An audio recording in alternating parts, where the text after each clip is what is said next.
المطففين الانشقاق البروج الطارق الأعلى الغاشية الفجر البلد الشمس الليل الضحى الشرح الدين العلق القدر البينة الزلزلة العادية القارعة التكاثر العصر الهمزة الفيل قريش الماعون الكوثر الكافر النصر والمسد الإخلاص الفلق والآخر والناس سورة القرآن.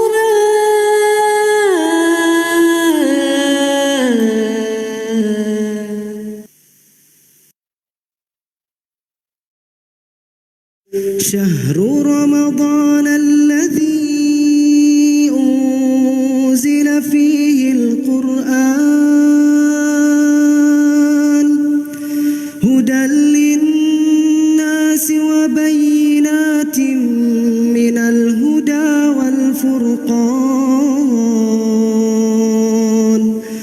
فمن شهد منكم الشهر فليصم ومن كان مريضا أو على سفر فعدة من أيام أخر يريد الله بكم اليسر ولا يريد بكم العسر ولتكملوا العدة ولتكبروا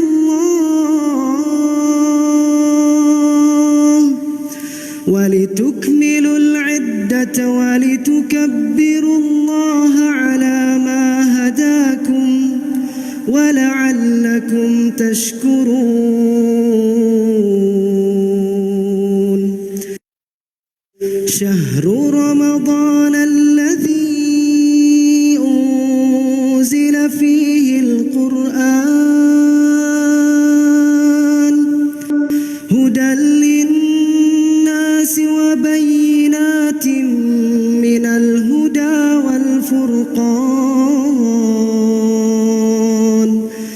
فمن شهد منكم الشهر فليصم ومن كان مريضا أو على سفر فعدة من أيام أخر يريد الله بكم اليسر ولا يريد بكم العسر ولتكملوا العدة ولتكبروا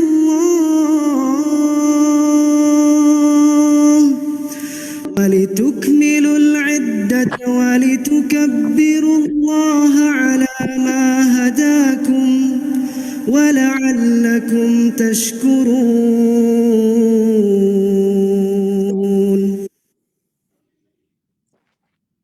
السلام علیکم ورحمۃ اللہ وبرکاتہ.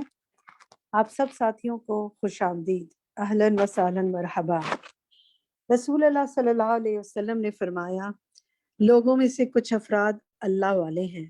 صحابہ کرام نے عرض کیا اے اللہ کے رسول صلی اللہ علیہ وسلم وہ کون لوگ ہیں؟ آپ صلی اللہ علیہ وسلم نے فرمایا اہل القرآن ہم اہل اللہ و خاصتہ، قرآن والے وہی اللہ والے ہیں اور اس کے خاص بندے ہیں. اللہ سبحانہ و تعالی ہمیں اپنے ان خاص بندوں میں شامل فرما دے. آج کے دن پارہ 10 کی آیت 51 ہے جو انشاءاللہ ہم پڑھیں گے اور سمجھیں گے، جس کا موضوع ہے کوئی مصیبت نہیں آتی مگر اللہ کے اذن سے. بہت اہم ٹاپک تقدیر کے حوالے سے، جس کے حوالے سے بہت سے سوالات ہمارے ذہن میں آتے ہیں اور بہت ہی خوبصورتی کے ساتھ قرآن و حدیث کی روشنی میں استاذہ ڈاکٹر فرحت ہاشمی صاحبہ نے اس کو ہمیں سمجھایا ہے، اور انشاءاللہ ہم اسے جب سیکھیں گے اور سمجھیں گے تو یقیناً بہت سے کانسیپٹس ہمارے انشاءاللہ کلیئر ہوں گے. لیکن شرط یہ ہے کہ آپ اسے غور سے سنیے، سمجھیے، اور پھر انشاءاللہ ضرور ڈسکشن میں اور پھر جو کوئز ہے اس کے بعد اور ترجمہ اور تجوید اس میں بھرپور حصہ لیں. اللہ تعالیٰ آپ کے علم و عمل میں برکت فرمائے. تو ہم آغاز کرتے ہیں اپنے سیشن کا. اوور ٹو یو سوہا. السلام علیکم ورحمۃ اللہ وبرکاتہ. نحمده ونصلی علی رسولہ الکریم. اما بعد فاعوذ باللہ من الشیطان الرجیم. بسم اللہ الرحمن الرحیم. رب اشرح لی صدری ویسر لی امری واحلل عقدۃ من لسانی یفقہوا قولی. قل لن يصيبنا إلا ما كتب الله لنا هو مولانا وعلى الله فليتوكل المؤمنون. قل لن يصيبنا إلا ما كتب الله لنا هو مولانا وعلى الله فليتوكل المؤمنون. کہہ دیجئے ہمیں ہرگز کوئی نقصان نہ پہنچے گا مگر جو اللہ نے ہمارے لیے لکھ دیا وہی ہمارا مولا ہے. ایمان والوں کو چاہیے کہ وہ اللہ ہی پر توکل کریں، اللہ ہی پر بھروسہ کریں. یہ دنیا اللہ نے امتحان کے لیے بنائی ہے، یہ دیکھنے کے لیے کہ کون اچھے عمل کرتا ہے. اچھا عمل صرف وہی نہیں جو خوشحالی، صحت اور امن کی حالت میں کیا جائے. اچھا عمل وہ بھی ہے جو تکلیف اور تنگی کے آنے پر صبر کی شکل میں کیا جاتا ہے. مومن نعمت ملنے پر خوش ہوتا ہے اور اللہ کا شکر ادا کرتا ہے. تکلیف آنے پر اللہ سے ناراض نہیں ہوتا، بخوشی صبر کرتا ہے، کیونکہ وہ یہ جانتا ہے کہ دونوں ہی امتحان ہیں. وہ جانتا ہے کہ اس کا رب اپنے بندوں پر ظلم کرنے والا نہیں. اور یوں بھی کبھی آسانی تکلیف کے ساتھ ہی آتی ہے. ان مع العسر یسرا فان مع العسر یسرا. بے شک یقیناً تنگی کے ساتھ آسانی ہے، پس بے شک تنگی کے ساتھ ہی آسانی ہے. تو یہ تنگی اور تکلیف زندگی کا ایک عمل ہے. کبھی انسان پر سہولت ہوتی ہے اور کبھی تنگی ہوتی ہے. لیکن یہ سب کچھ کیوں ہے؟ تکلیف گناہوں کو مٹانے کا سبب بنتی ہے، درجات کی بلندی کا باعث بنتی ہے.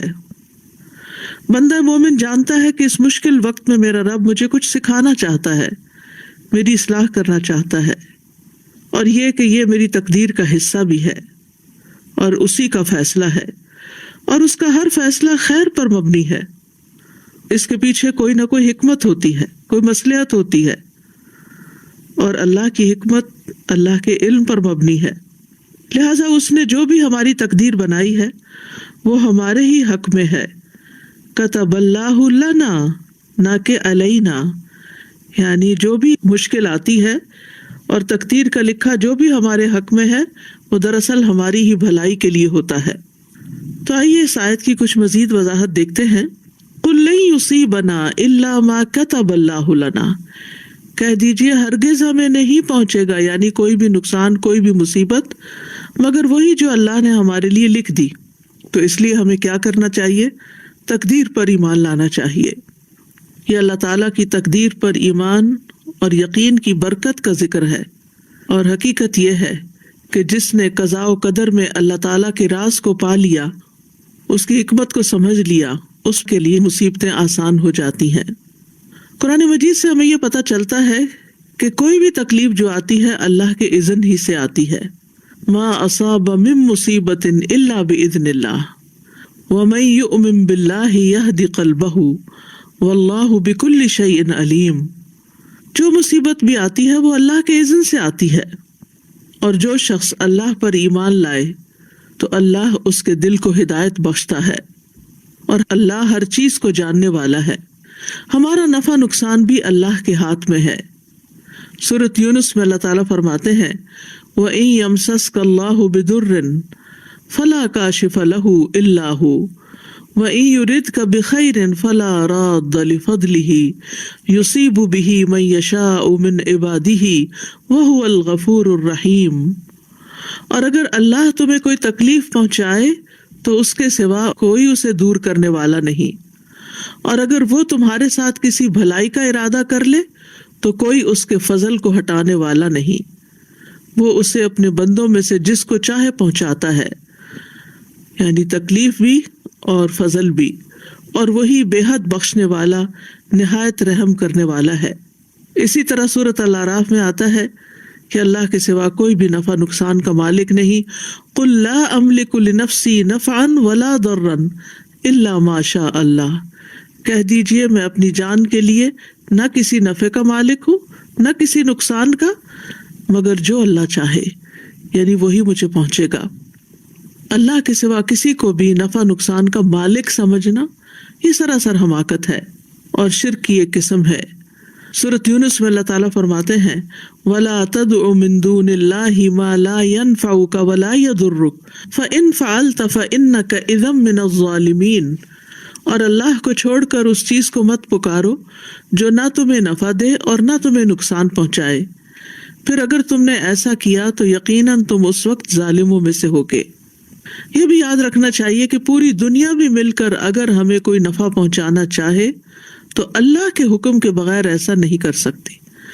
اسی طرح اگر سارے لوگ مل کر، پوری دنیا کے لوگ مل کر ہمیں کوئی نقصان دینا چاہیں تو بھی وہ نقصان نہیں دے سکتے مگر اللہ چاہے تو۔ عبداللہ بن عباس سے روایت ہے کہ نبی صلی اللہ علیہ وسلم نے فرمایا جان رکھو کہ اگر ساری امت مل کر بھی تمہیں نفع پہنچانا چاہے تو تمہیں نفع نہیں پہنچا سکتی سوائے اس کے جو اللہ نے تمہارے لیے لکھ دیا، اور اگر وہ سارے مل کر تمہیں نقصان پہنچانا چاہیں تو نقصان نہیں پہنچا سکتے سوائے اس کے جو اللہ نے تمہارے لیے لکھ دیا۔ اور یہ ایک بہت بڑی حقیقت ہے جس کی عملی مثال ہمیں تاریخ میں ملتی ہے۔ حجاج نے سعید بن جبیر رضی اللہ عنہ کو بلایا اور کہا کہ میں تمہیں قتل کر دوں گا، تو وہ مسکرا دیے، کہنے لگے کہ اگر میری موت، میرا نفع نقصان تمہارے ہاتھ میں ہوتا تو پھر میں اللہ کو چھوڑ کر تجھے پوچھتا، یعنی میری موت، میری زندگی، میرا نفع نقصان سب کچھ تو میرے رب کے ہاتھ میں ہے، تو میرا کیا بگاڑ سکتے ہو؟ تو حقیقت ہے کہ وہ ان کا کچھ بھی نہ بگاڑ سکا۔ اسی طرح آپ دیکھیے کہ ابراہیم علیہ السلام کو آگ میں پھینکا گیا تھا، لیکن آگ اللہ کے حکم سے ٹھنڈی ہو گئی، سلامتی والی ہو گئی، اور آگ نے ان کا کچھ بھی نہیں بگاڑا، کیونکہ آگ تو اللہ کے حکم سے جلاتی ہے، اور اگر اللہ کا اذن نہ ہو تو آگ اپنا کام نہیں کرتی، لہذا نفع نقصان تو اللہ کے ہاتھ میں ہے۔ پھر اسی طرح خالد بن ولید جو کہ 100 کے قریب جنگوں میں شریک ہو چکے تھے، ان کے جسم پر، وہ کہتے کہ میرے جسم پر ایک بالش بھر جگہ بھی ایسی نہیں کہ جہاں کسی تیر، تلوار یا نیزے کا نشان نہ ہو، اتنے زخموں کے نشان تھے، لیکن ان کو اپنے بستر پر ہی موت آئی۔ تو کہتے تھے کہ بزدلوں کو میرا پیغام پہنچا دو کہ موت سے نہ ڈرے، کیونکہ میں نے اتنی جنگوں میں حصہ لیا اور میری میدان جنگ میں شہادت نہیں ہوئی بلکہ مجھے بستر پر ہی موت آئی۔ یہ یقین اگر انسان کو ہو جائے کہ موت بھی اللہ کے اذن سے ہے، بیماری بھی اللہ کے اذن سے ہے، اور اسی طرح خوشحالی بھی اللہ کے اذن سے، یہ بھی اسی نے دی ہے، تو پھر انسان کے اندر کی ٹینشن اور پریشر اور خوف اور غم یہ اس سے دور ہو جاتا ہے، اور وہ ہر حال میں امن سے جینا سیکھ لیتا ہے۔ حقیقت یہ کہ انسان کو وہی پہنچتا ہے جو تقدیر میں لکھا ہوا ہے، اور اللہ کے فیصلے بہت پہلے لکھے گئے تھے۔ حدیث میں آتا ہے کہ سب سے پہلے اللہ تعالیٰ نے قلم کی تخلیق کی اور اسے حکم دیا کہ مستقبل میں ہونے والی تمام چیزوں کو لکھ دو۔ عبداللہ ابن عمرو ابن العاص سے روایت ہے، وہ کہتے ہیں کہ میں نے رسول اللہ صلی اللہ علیہ وسلم کو فرماتے ہوئے سنا کہ اللہ نے آسمان و زمین کی تخلیق سے 50,000 سال پہلے مخلوقات کی تقدیریں لکھ دی، اور اللہ کا عرش پانی پر تھا، یعنی اتنا پہلے سب کچھ لکھا گیا۔ اس وقت ہم جو یہاں بیٹھے ہیں اور جو سن رہے ہیں اپنی اپنی جگہوں پر، تو وہ سب جانتے ہیں کہ یہ ہمارے حصے میں لکھا ہوا تھا، اور اللہ سبحانہ وتعالیٰ نے اس وقت سے لکھا ہوا ہے کہ جب ساری تقدیریں لکھی گئی تھی۔ ہمیں تو ایک دن پہلے بھی نہیں پتا تھا کہ ہم سب آج، یعنی جتنے بھی لسنرز ہیں، اس وقت یہ بات سن رہے ہوں گے، لیکن اللہ نے تو یہ سب کچھ پہلے سے ہی فیصلہ کر دیا تھا۔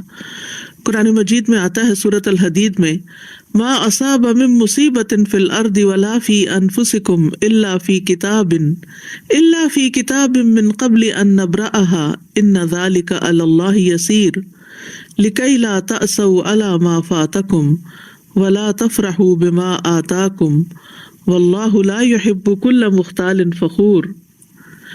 کوئی مصیبت نہ زمین پر پہنچتی ہے اور نہ تمہاری جانوں پر مگر وہ ایک کتاب میں لکھی ہے اس سے پہلے کہ ہم اسے پیدا کریں، یقیناً یہ اللہ پر بہت آسان ہے، تاکہ تم نہ غم کرو اس پر جو تمہارے ہاتھ سے نکل جائے، جو تمہارے ہاتھ سے نکل جائے اس پہ غم نہ کرو، اور اس پہ اکڑ نہ جاؤ جو اللہ تمہیں عطا فرمائے، اور اللہ کسی تکبر کرنے والے، بہت فخر کرنے والے سے محبت نہیں رکھتا۔ تکبر والا یہاں کون ہے؟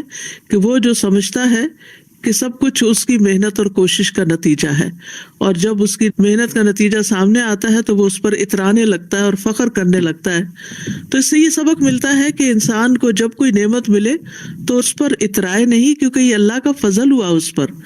بہت سے لوگ ایسی محنت اور ایسی کوشش کرتے ہیں لیکن وہ اس انجام کو یا نتیجے کو نہیں پہنچتے، یا وہ فائدہ حاصل نہیں کر پاتے جو اللہ کے دینے سے ہی انسان کو ملتا ہے۔ تو یاد رکھیے قیامت تک ہونے والی ہر چیز لکھی ہوئی ہے۔ الم تعلم ان اللہ یعلم ما فی السماء والارض ان ذلک فی کتاب ان ذلک علی اللہ یسیر۔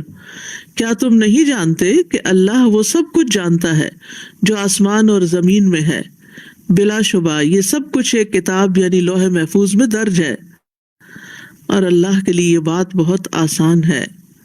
سورۃ یاسین میں آتا ہے وَكُلَّ شَيْءٍ أَحْصَيْنَاهُ فِي إِمَامٍ مُبِينٍ، اور ہم نے ہر چیز کا ایک واضح کتاب یعنی لوح محفوظ میں ریکارڈ رکھا ہوا ہے۔ تو گویا ہر چیز تقدیر سے ہے۔ طاؤس کہتے ہیں میں نے رسول اللہ صلی اللہ علیہ وسلم کے متعدد صحابہ سے ملاقات کی، وہ کہتے تھے ہر چیز تقدیر سے وابستہ ہے، یعنی صرف انسانی کی تقدیر نہیں بلکہ ہر چیز کی جو بھی اس کائنات میں پائی جاتی ہے، اس کا آغاز کب ہوا، اس کی انتہا کب ہوگی، اس کا فائدہ، اس کا نقصان، سب کچھ لکھا ہوا ہے۔ کوئی چیز بھی تقدیر سے آگے نہیں بڑھ سکتی، یعنی اللہ نے جو فیصلہ کر دیا اس سے آگے کسی اور کا فیصلہ نہیں چلتا۔ نبی صلی اللہ علیہ وسلم نے فرمایا اگر تقدیر سے کوئی چیز سبقت کر سکتی تو وہ نظر تھی، لیکن وہ بھی اللہ کے اذن سے ہی ہوتی ہے۔ عمر، رزق، عمل سب کچھ تقدیر سے ہے۔ ابو درداء کہتے ہیں کہ میں نے رسول اللہ صلی اللہ علیہ وسلم کو فرماتے ہوئے سنا اللہ ہر بندے کی تخلیق میں 5 چیزیں لکھ چکا ہے، اس کی عمر، اس کا رزق، اس کا عمل، اور یہ کہ وہ شقی ہوگا یا سعید۔ بعض لوگ یہ باتیں پڑھ کر یا سن کر یہ سمجھتے ہیں کہ جب سب کچھ لکھا ہوا ہے تو پھر ہمیں تو کچھ کرنے کی ضرورت نہیں۔ اس کا یہ مطلب نہیں، اللہ کو یہ پتا تھا، یعنی تقدیر کیا ہے؟ علم اللہ السابق، کہ کسی کام کے واقع ہونے سے پہلے ہی اللہ کو معلوم ہونا کہ یہ ایسے ہوگا۔ ہم بعض اوقات اپنے تجربات اور محدود معلومات کی روشنی میں پہلے سے پیشن گوئی کرنے لگتے ہیں کہ یہ چیز ایسے ہوگی، اب یہ پانی زیادہ ہو گیا تو کھانا یوں پکے گا، اور کم ہو گیا تو یوں پکے گا، اور ہر چیز کے معاملے میں ہم ایک اندازہ کرتے رہتے ہیں۔ تو ہمارے اندازے تو صحیح بھی ہو سکتے ہیں اور غلط بھی ہو سکتے ہیں، لیکن اللہ سبحانہ وتعالیٰ کا جو اندازہ ہے، علم ہے کسی بھی چیز کے بارے میں، وہ غلط نہیں ہے اور اس میں کوئی خطا نہیں ہے۔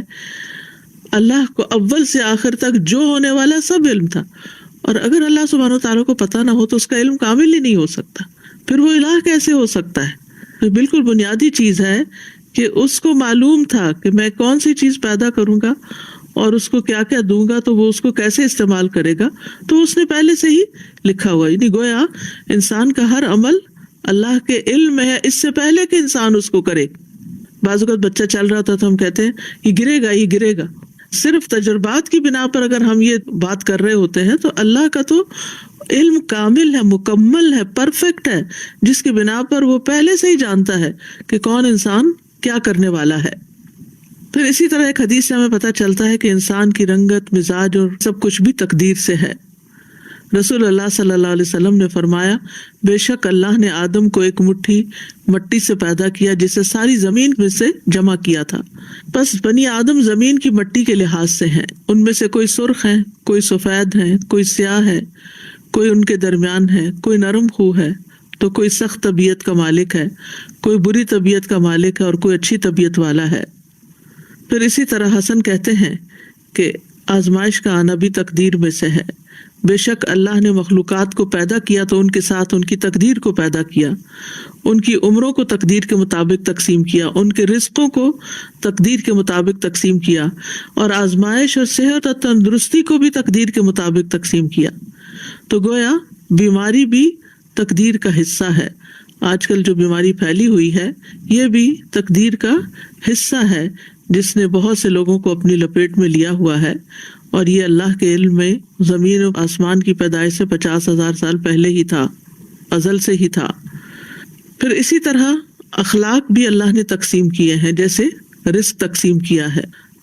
اسی طرح عقل مندی اور بے وقوفی بھی تقدیر میں سے ہے۔ کل شیء بقدر حتی العجز والکیس، رسول اللہ صلی اللہ علیہ وسلم نے فرمایا ہر چیز تقدیر سے وابستہ ہے، یہاں تک کہ فہم و فراست اور بے بسی بھی۔ پھر اسی طرح اولاد کا ملنا، موت کا وقت اور جگہ کا مقرر ہونا۔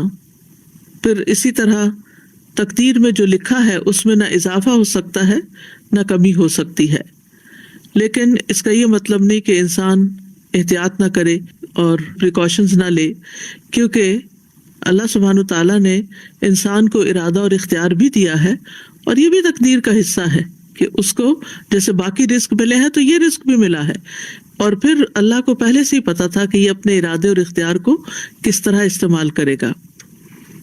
اور پھر بعض اوقات ہم سوچتے ہیں کہ پھر اگر سب کچھ لکھا ہوا ہے تو ہمیں کوئی احتیاط کرنے کی کیا ضرورت ہے؟ نہیں، ایسا نہیں ہے۔ مطرف بن عبداللہ کہتے ہیں کسی کو ایسا نہیں ہونا چاہیے کہ وہ اونچے پہاڑ پہ چڑھ کے خود کو نیچے گرا لے اور کہے کہ یہ میرے رب نے میری تقدیر میں مقرر کیا، بھلا اس کو پہلے سے تقدیر کہاں سے پتہ چل گئی؟ بلکہ اسے احتیاط اور کوشش کرنی چاہیے اور بچاؤ کرنا چاہیے۔ پھر اگر کوئی تکلیف اسے پہنچے تو یقین رکھے کہ یقیناً اس سے کوئی مصیبت نہیں پہنچ سکتی مگر صرف وہی جو اللہ نے اس کے لیے لکھ دی۔ یاد رکھیے تقدیر پر ایمان لانا ایمان کا ایک اہم رکن ہے۔ رسول اللہ صلی اللہ علیہ وسلم نے فرمایا لا یؤمن عبد حتی یؤمن باربع، کوئی بندہ اس وقت تک مومن نہیں ہو سکتا جب تک 4 چیزوں پر ایمان نہ لائے۔ یشہد ان لا الہ الا اللہ، گواہی دے کہ اللہ کے سوا کوئی عبادت کے لائق نہیں، وانی محمد الرسول اللہ، اور بے شک میں محمد اللہ کا رسول ہوں، بعثنی بالحق، اس نے مجھے حق کے ساتھ بھیجا ہے، ویؤمن بالموت، اور وہ موت پر ایمان لائے، وبالبعث بعد الموت، اور موت کے بعد دوبارہ زندہ ہونے پر، ویؤمن بالقدر، اور تقدیر پر ایمان لائے۔ آپ صلی اللہ علیہ وسلم نے فرمایا ہر چیز کی ایک حقیقت ہوتی ہے، اور کوئی شخص اس وقت تک ایمان کی حقیقت کو نہیں پہنچ سکتا جب تک اسے یہ یقین نہ ہو جائے کہ جو چیز پہنچی ہے وہ اس سے خطا نہیں ہو سکتی تھی، اور جو چیز خطا ہو گئی وہ اسے پہنچ نہیں سکتی تھی۔ لہٰذا ہمیں اس بات کا یقین ہونا چاہیے، اور جب یہ یقین ہوتا ہے تو انسان پہ کوئی تکلیف آتی ہے تو اس کو سہنا آسان ہوتا ہے کہ مکتوب لکھی ہوئی تھی، یہ تو ہونا ہی تھا، اور اس کے پیچھے کوئی حکمت ہے، اور اللہ کی حکمت علم پر مبنی ہے۔ اللہ اپنے بندوں پہ ظلم کرنے والا نہیں ہے، اس میں کوئی ضرور خیر ہوگی، کوئی مقصد ہے اس چیز کے آنے کا۔ پھر اسی طرح یہ ہے کہ تقدیر کو جھٹلانا جو ہے اس سے اعمال کی عدم قبولیت ہوتی ہے، یعنی اعمال قبول نہیں ہوتے اس شخص کے جو تقدیر پر ایمان نہیں رکھتا۔ ابو امامہ رضی اللہ عنہ سے روایت ہے کہ رسول اللہ صلی اللہ علیہ وسلم نے فرمایا 3 لوگوں سے اللہ نہ کوئی فرض قبول کرے گا نہ نفل۔ نمبر 1 والدین کا نافرمان، نمبر 2 احسان جتانے والا، نمبر 3 تقدیر کو جھٹلانے والا۔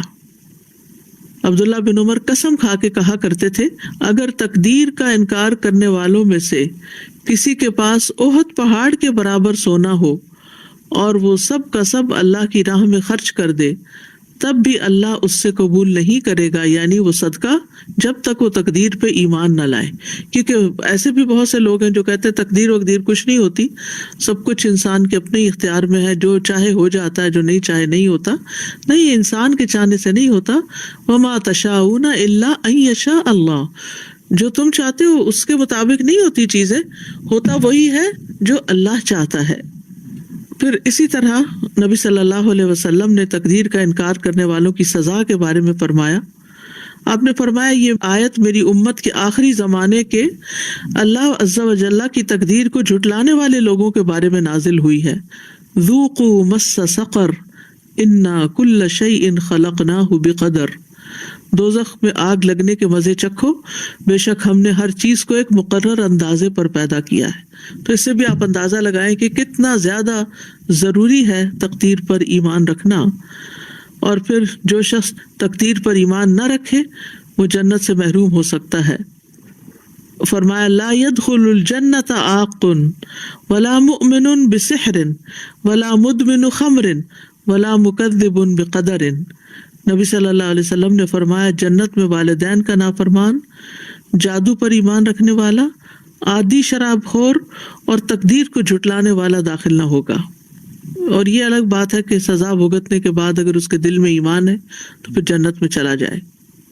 تقدیر پر ایمان لانے کے فائدے بھی ہیں، اسی لیے ہمیں ایمان لانے کا کہا گیا ہے. سب سے پہلی بات تو یہ کہ قضاء و قدر پر ایمان لانا مسلمان کو اپنے رب پر توکل والا بنا دیتا ہے. مسلمان اسباب کو اختیار کرتا ہے مگر ان پہ بھروسہ نہیں کرتا، کیونکہ وہ جانتا ہے کہ ہر چیز اللہ کی قدرت اور مشیت کے مطابق ہوتی ہے. پھر یہ کہ یہ بات مسلمان کے دل کو مطمئن اور نفس کو پرسکون کر دیتی ہے. پس وہ جانتا ہے کہ اللہ نے میری تقدیر میں جو مقرر کیا وہ لازمی ہو کر رہے گا، اور وہ اپنے مطلوب سے محروم ہونے پر غمگین نہیں ہوتا. یعنی جو چیز وہ طلب کر رہا تھا، جو کام جیسا ہونا چاہیے تھا، جیسا وہ کروانا چاہتا تھا، اگر ویسا نہیں ہوا تو پھر وہ غمگین نہیں ہوتا کہ اللہ نے ایسے لکھا نہیں تھا، اس میں ضرور کوئی حکمت ہے. یا جو کچھ واقع ہوتا ہے وہ اس سے ڈرتا نہیں. نفس انسانی میں ایمان اور زیادہ گہرا ہو جاتا ہے اور شخص شرک سے پاک ہو جاتا ہے. تو تقدیر پر ایمان لانے کا مطلب پھر کیا ہوا کہ اس وقت کائنات میں جو کچھ بھی ہو رہا ہے، آسمانوں پہ، زمین پہ، ستاروں سیاروں میں، کہیں پر بھی، وہ ایک اللہ کی طرف سے ہو رہا ہے. اس کی پلاننگ کے مطابق سب کچھ ہو رہا ہے، جس کا کوئی شریک نہیں ہے. اور پھر تقدیر کا فائدہ کیا ہے؟ تقدیر پر راضی رہنے والے کے لیے دنیا بھی جنت بن جاتی ہے. ابن قیم رحمہ اللہ کہتے ہیں اللہ کی تقدیر پر راضی ہونا اللہ کا بہت بڑا دروازہ ہے اور دنیا کی جنت ہے، اور عبادت گزاروں کی آرام گاہ ہے، اور شوق رکھنے والوں کی آنکھوں کی ٹھنڈک ہے. اور جو اپنے دل کو تقدیر پر راضی کرنے کے ساتھ بھر لیتا ہے، اللہ اس کے دل کو بے نیازی اور امن سے بھر دیتا ہے، اس کو اپنی محبت کے لیے خالی کر لیتا ہے، اس کی طرف متوجہ ہو جاتا ہے. وہ شخص اپنے رب پر ہی توکل کرتا ہے، اور جس سے اللہ کے ساتھ راضی ہونے میں سے کوئی حصہ چھوٹ جاتا ہے اس کا دل اس کے برعکس چیزوں سے بھر جاتا ہے، اور جس چیز میں اس کی خوشنودی اور فلاح ہوتی ہے وہ اس سے پھر جاتا ہے. پھر اسی طرح انسان جب تقدیر پر ایمان لاتا ہے تو اس کی زندگی میں راحت اور کشادگی آتی ہے. ابن مسعود کہتے ہیں کہ اللہ تبارک و تعالیٰ نے اپنے انصاف اور علم کی وجہ سے راحت اور کشادگی کو یقین اور رضا میں رکھا ہے، اور غم اور پریشانی کو شک اور ناراضگی میں رکھا ہے. یعنی جو لوگ تقدیر پر ایمان لے آتے ہیں تو وہ ایک راحت بھری زندگی میں ہوتے ہیں، اور جو لوگ تقدیر کو ایکسیپٹ نہیں کرتے وہ مسلسل غم اور پریشانی میں رہتے ہیں. پھر اسی طرح قیامت کے دن بلند درجات ملیں گے جو تقدیر پر ایمان رکھتے ہیں. حکیم بن جعفر سے مروی ہے کہ عبداللہ برافی کہتے ہیں کہ جو لوگ اللہ عز و جل سے ہر حال میں راضی ہو جاتے ہیں، یہ کہہ کے کہ تو اللہ نے لکھا تھا، قیامت کے دن ان کے درجات کو اللہ تعالیٰ بلند کر دے گا. اور یہ بھی کہا کہ جس کو رضا دے دی گئی وہ افضل درجات تک پہنچ گیا. اب اس میں آپ دیکھیے کہ جیسے شادی ہوتی ہے تو بعض اوقات کسی ایسے شخص سے انسان کی شادی ہو جاتی ہے کہ جس سے اس کو بہت تکلیفیں سہنی پڑتی. مثلا وہ شخص کام نہیں کرتا، یا اس کا کوئی ذریعہ آمدنی نہیں، یا یہ ہے کہ وہ محبت کرنے والا نہیں، یا کوئی نرم مزاج نہیں، یا یہ کہ کوئی بات سمجھنے والا نہیں، تو اس سے زندگی میں ایک عجب طرح کی تکلیف شروع ہو جاتی. اسی طرح اگر کسی کا بچہ کوئی ایسا پیدا ہو جاتا ہے، مثلاً اسپیشل بچہ ہو، چل نہ سکتا ہو یا بول نہ سکتا ہو یا سن نہ سکتا ہو، یعنی معذوری ہو اسے کسی قسم کی، تو انسان خصوصاً ماں رنج اور غم میں مبتلا رہتی ہے. لیکن اگر انسان اس کو تقدیر کا حصہ سمجھ لے کہ شاید اللہ سبحانہ تعالیٰ اس کے ذریعے مجھے آسانیاں بھی عطا کرے، کیونکہ ان مع العسر یسرا. ہو سکتا ہے کہ آپ کی شادی کسی ایسے شخص سے ہوتی جس میں وہ ساری خوبیاں پائی جاتی جو آپ چاہتے ہیں، اور اس کی وجہ سے آپ اللہ ہی کو بھول جاتے، آپ غفلت کا شکار ہو جاتے، آپ دین سے دور ہو جاتے. اسی طرح بعض اوقات انسان کو دنیا میں کوئی فائدہ نظر نہیں آتا، لیکن یہ چیزیں انسان کے درجات کو بلند کرنے کا باعث بنتی ہیں. یعنی ہو سکتا ہے کہ اگر آپ کے سارے ہی بچے صحت مند ہوتے تو آپ وہ شکریہ ادا نہ کرتے. اب ایک بچے کی بیماری کی وجہ سے باقی بچوں کی صحت پر آپ شکر گزار ہیں، تو اللہ نے آپ کو شکر کی نعمت عطا کر دی، اور اس بچے کی تکلیف کی وجہ سے جو آپ نے تکلیف اٹھائی اس کی وجہ سے آپ کے درجات آخرت میں اتنے بلند ہو کہ آپ سوچ بھی نہ سکے. یہ دنیا کی زندگی تو ختم ہی ہو جانے والی ہے. تو مصائب کے حوالے سے بھی، مصیبتوں کے حوالے سے بھی انسان کو تقدیر پر ایمان رکھنے میں کچھ چیزوں کا لحاظ رکھنا چاہیے. سب سے پہلی بات تو یہ کہ اللہ کا علم ہر چیز پر محیط ہے. یعنی تقدیر کے معاملے میں پہلا قاعدہ کیا ہے؟ اس بات پر ایمان لانا کہ اللہ کا علم ہر چیز کو گھیرے ہوئے ہے، ہر چیز کو شامل ہے. اللہ تعالیٰ غائب کو، موجود کو، ظاہر کو، چھپی ہوئی چیز کو جانتا ہے، اور اس پر کوئی چیز چھپی ہوئی نہیں، کچھ چھپ سکتا ہی نہیں. وہ تو سینوں میں آنے والے وسوسوں تک کو جانتا ہے. دوسرا یہ کہ کائنات میں واقع ہونے والا ہر خیر اور شر اللہ کے ارادے اور مشیت سے ہوتا ہے. کوئی کام اللہ کی اجازت کے بغیر نہیں ہوتا. یہ چیز انسان کو کیا سکھاتی ہے کہ اگر کوئی مشکل آ گئی ہے تو پھر اللہ ہی کی طرف رجوع کرو، اللہ کی طرف لوٹو، اس سے دعائیں کرو، اس سے آہوزاری کرو، کیونکہ وہی اس کو ٹال سکتا ہے. جس کے اذن سے مصیبت آئی ہے اسی کے اذن سے جائے گی بھی، لہٰذا ہمیں اس کو راضی کرنا ہے. پھر انسان اور وجوہات تلاش کرنے کی بجائے رب کی طرف لوٹتا ہے اور اس سے راضی برضا ہو جاتا ہے. تیسری بات یہ یاد رکھیے کہ اللہ کا ہر فیصلہ، چاہے وہ بیماری کا ہو یا صحت کا ہو یا مالی خوشحالی کا ہو یا تنگی کا ہو، حکمت اور مصلحت پر مبنی ہے. کیونکہ اللہ سبحانہ تعالیٰ نے کسی بھی چیز کو بیکار نہیں پیدا کیا، بے مقصد نہیں بنایا. وہ جانتا ہے کہ کس شخص کو کس جگہ پر کیا چیز چاہیے. کیونکہ بعض اوقات انسان اللہ کی بہت نعمتیں پا کر بہت بگڑ بھی جاتا ہے، تو اللہ کو پتا ہے کہ اس شخص کو یہ نہیں ملنا چاہیے کیونکہ یہ مجھ سے دور ہو جائے گا، یہ اپنی آخرت خراب کر بیٹھے گا. وَلِلَّهِ الْمَثَلُ الْأَعْلَىٰ. مثلا بچے چاہتے ہیں کہ ان کو ایک سویٹ کے بعد ایک سویٹ دے دی جائے، اور بعض اوقات وہ رونے لگتے ہیں، بعض اوقات وہ لیٹ کے ایڑیاں رگڑنے لگتے ہیں، بعض اوقات آپ کے کپڑے کھینچتے ہیں، بعض اوقات آپ کے بال نوچتے ہیں کہ ہمیں وہ سویٹ دے دے. لیکن ماں ایک سے زائد نہیں دینا چاہتی. کیوں؟ کیونکہ بچے کے دانت خراب ہو سکتے ہیں، بچہ بیمار ہو سکتا ہے. لیکن بچے کو تو اس بات کی سمجھ ہی نہیں آتی. تو ہم سب کو بھی سمجھ نہیں آتی کہ اللہ تعالیٰ نے کوئی چیز ہم سے کیوں روکی ہوئی ہے. ہم سے کوئی چیز جو ہم مانگتے ہیں، ہم چاہتے ہیں، وہ کیوں نہیں ہمیں مل جاتی. اور کل قیامت کے دن جب راز کھلے گے تو انسان اپنے ہی آپ کو ملامت کرے گا کہ یہ میری غلطی تھی کہ میں نے چیزوں کو اس طرح نہیں لیا جیسے اللہ تعالیٰ میرے لیے چاہتا تھا. تو یاد رکھیے بظاہر نظر آنے والے شر میں بھی خیر ہو سکتی ہے، اور شر کے فیصلے میں بھی خیر چھپی ہوتی ہے. قرآن مجید میں آتا ہے وَعَسَىٰ أَن تَكْرَهُوا شَيْئًا وَهُوَ خَيْرٌ لَكُمْ وَعَسَىٰ أَن تُحِبُّوا شَيْئًا وَهُوَ شَرٌّ لَكُمْ. ہو سکتا ہے ایک چیز کو تم سخت ناپسند کرتے ہو اور وہی چیز تمہارے حق میں بہتر ہو، اور ایک چیز کو تم بہت پسند کرتے ہو اور وہ تمہارے حق میں اچھی نہ ہو. اللہ جانتا ہے اور تم نہیں جانتے. پھر اسی طرح بعض اوقات کوئی چھوٹی تکلیف آ جاتی ہے، وہ بڑی تکلیف کو روکنے کا سبب بن جاتی ہے، تو ہمیں نہیں پتا ہوتا. ہم کہتے یہ کیوں تکلیف آ گئی؟ بھائی آپ کے رستے میں تو اس سے بھی بڑی تھی، یہ چھوٹی کی وجہ سے بڑی آنے سے رک گئی. پھر اسی طرح یہ ہے، انسان کو یہ بھی یاد رکھنا چاہیے کہ جو تقدیر ہے اس کے اندر شر نہیں ہے. وہ مقدور یعنی جس کے اوپر تقدیر نافذ ہوتی ہے اس کی نسبت سے شر ہوتا ہے. اللہ کا ہر فیصلہ ہی خیر پر مبنی ہے. انسانوں کو جو مصیبت آتی ہے تو وہ ان کے حق میں خیر ہوتی ہے، اور ان کو جب خیر ملتی ہے تو وہ بھی ان کے حق میں خیر ہوتی ہے. مصائب انسان کے حق میں شر ہوتے ہیں، وہ تکلیف محسوس ہوتی ہے، لیکن اللہ کے فعل میں وہ شر نہیں شمار ہوتے.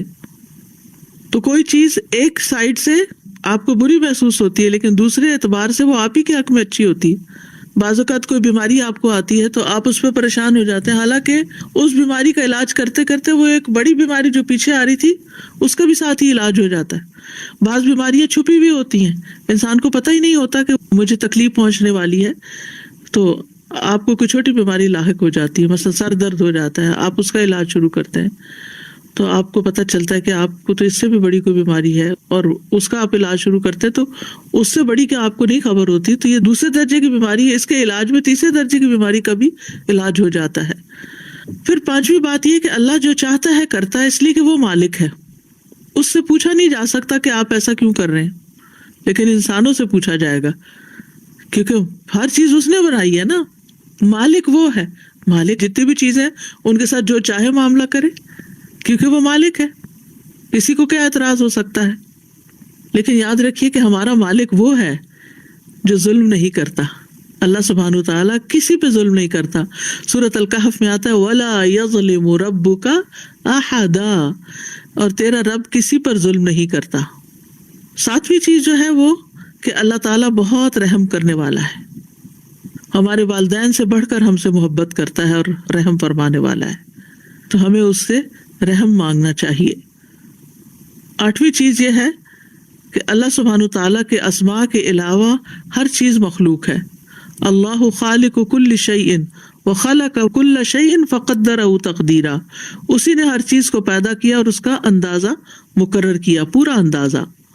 واللہ خلقکم وما تعملون، اللہ ہی نے تمہیں پیدا کیا اور جو تم کرتے ہو وہ بھی اسی کی کریشن ہے، ہمارے کام جو ہے وہ اللہ کی کریشن ہے۔ تو اس سے کیا پتہ چلتا ہے کہ انسان یہ جان لے اگر، تو پھر اس کو یہ سمجھ آ جاتی ہے کہ اس کا جو دشمن ہے وہ کمزور ہے، اس کا ہیلا کم ہے، اور وہ بھی اللہ کی مخلوق ہے، یعنی وہ خدا نہیں ہے۔